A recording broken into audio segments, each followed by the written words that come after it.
کالا ہے، سفید کرنے کا کوئی علاج بتا دیں۔ میرے محترم بھائیوں، اگر آپ اپنے رنگ کو صاف ستھرا کرنا چاہتے ہو، اپنے خون کو صاف کرو، اپنے خون کو صاف کرو۔ اور خون میں کون گردش کرتا ہے؟ کون گردش کرتا ہے؟ شیطان۔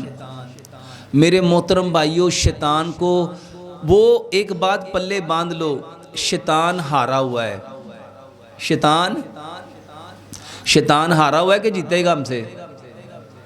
وہ تو ہارا ہوا ہے، رجیم ہے، لعین ہے، مردود ہے، اور اس کا ٹھکانہ کیا ہے؟ جہنم۔ وہ یہ چاہتا ہے کہ جیسے وہ ہارا ہوا ہے ہم بھی ہار جائیں، اور وہ ہمارے جسم میں ایسے گردش کرتا ہے جیسے نالیوں میں خون گردش کرتا ہے۔ میرے محترم بھائیوں، خون گندا سب سے زیادہ سوچ کی وجہ سے ہوتا ہے۔ سب سے زیادہ خون گندا کس کی وجہ سے ہوتا ہے؟ سوچ کی وجہ سے۔ اور جس کی سوچ گندی ہوتی جائے گی اس کا خون گاڑھا ہوتا جائے گا، تھک ہوتا جائے گا۔ سب سے پہلے میرے محترم بھائیوں، پیارے پیغمبر جناب محمد صلی اللہ علیہ وآلہ وسلم نے کیا فرمایا؟ میری پوری کی پوری امت گناہ گار ہے۔ پوری کی پوری امت کیا ہے؟ گناہ گار۔ بہترین گناہ گار وہ ہے جو گناہ کر کے کیا کرتے ہیں؟ توبہ۔ میرے محترم بھائیوں، نبی صلی اللہ علیہ وآلہ وسلم ایک دن میں کتنی بار توبہ کرتے تھے؟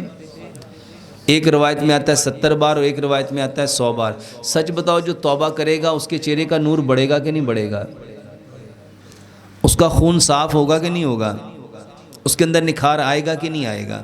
تو سب سے پہلے میرے محترم بھائیوں، گناہ ہمارے رنگ کو کالا کرتا ہے۔ گناہوں کی نحوست ہے۔ گناہ ہمارے چہرے کے نور کو ختم کر دیتے ہیں، ہمارا چہرہ بے نور ہو جاتا ہے۔ کس کی وجہ سے؟ گناہوں کی وجہ سے۔ اچھا، ہم کریمیں لگا کے اس کو چٹا کرنے کی کوشش کر رہے ہوتے ہیں۔ اچھا بتاؤ، کریمیں لگا کے رنگ سفید ہو جائے گا جب اندر ہی کالک بھری ہوئی ہے؟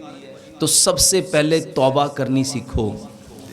دوسرے نمبر پہ، اگر چہرے کا رنگ صاف کرنا چاہتے ہو، سکن کا رنگ صاف کرنا چاہتے ہو، تو استغفار کرو، استغفار کرو، استغفار کرو۔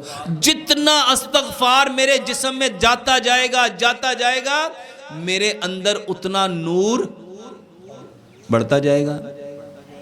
اس کے ساتھ لمبا سجدہ کرو، لمبا سجدہ کرو۔ اور میرے محترم بھائیوں، خون گاڑھا پانی نہ پینے کی وجہ سے بھی ہوتا ہے۔ اب جتنے پانی کی ضرورت ہے اتنا پانی ہم نہیں پئیں گے۔ اور کتنی ضرورت ہے میرے محترم بھائیوں؟ گرمیوں میں 12 سے 16 گلاس تک پانی پیا کرو۔ اور ہمارے ہاں کتنا پیا جاتا ہے؟ جتنا پانی زیادہ پیو گے، آپ کے جسم سے گندگیاں فاسد مادوں کی صورت میں آپ کے جسم سے وہ ڈرین ہوتی جائیں گی، اور آپ کا خون کیا ہوتا جائے گا؟ آپ کی سکن کیا ہوتی جائے گی؟ واللہ یہ جو سکن میں میلانین ہے، واللہ اس سے وہ بھی ٹھیک ہو جائے گی۔ اور بہت سارے بھائی کہتے ہیں بھائی صاحب رنگ تو میلانین کی وجہ سے ہوتا ہے۔ میرے محترم بھائیوں، بہت ساری چیزیں ایسی ہیں جو اس کو افیکٹ کرتی ہیں۔ تو پانی زیادہ پیو۔ اس کے ساتھ رنگ صاف کرنا چاہتے ہو تو چہرے پہ کریمیں لگانے کی بجائے میرے محترم بھائیوں، پھلوں اور سبزیوں کا استعمال زیادہ کرو۔ پھل کھایا کرو، سبزیاں کھایا کرو۔ اور میرے محترم بھائیوں، سبزیوں کا بہترین طریقہ سلاد ہے، سلاد ہے۔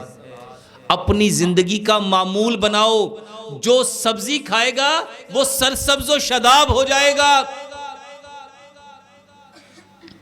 اس کا خون صاف ستھرا ہو جائے گا، اس کا رنگ نکھر جائے گا۔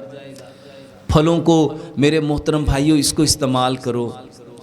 اور سب سے بڑھ کے میرے محترم بھائیوں، جو چیز سب سے زیادہ رنگ کالا کرتی ہے نا، وہ حسد ہے۔ حسد،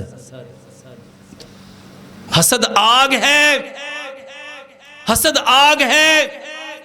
اور آج سب لوگ کس میں جل رہے ہیں؟ حسد میں۔ یہ خون بھی کالا کرتی ہے، یہ حسد خون بھی کالا کرتا ہے، اور آپ کے چہرے کا نور بھی ختم کر دیتا ہے۔ اور کسی کے پاس نعمت دیکھی ہے نا، اس کو دعائیں دو، اے اللہ اس کی نعمت میں برکت دے، اے اللہ اس کے علم میں برکت دے، اللہ اس کے حسن میں برکت دے، اللہ اس کے مال میں برکت دے، اللہ اس کی کاروبار میں برکت۔ اور جس کو دیکھ کے اندر آگ لگ رہی ہے، اندر کو کتوں آ گیا، اس کو کیسے مل گیا، یہ چیز اس کے پاس کیسے آ گئی، کل تک تو یہ کمی کمین تھے۔ میرے محترم بھائیو، جب آپ کسی کی نعمت کے اوپر اس کو دعا دیتے ہو نا برکت کی، اللہ کی قسم وہ ساری نعمتیں رب تمہارے کھاتے میں ڈال دے گا۔ کیسا رنگ صاف ہوگا؟ میرے محترم بھائیو، ان وجوہات کو جانو جس کی وجہ سے میرے محترم بھائیو ہم بیمار ہوتے ہیں۔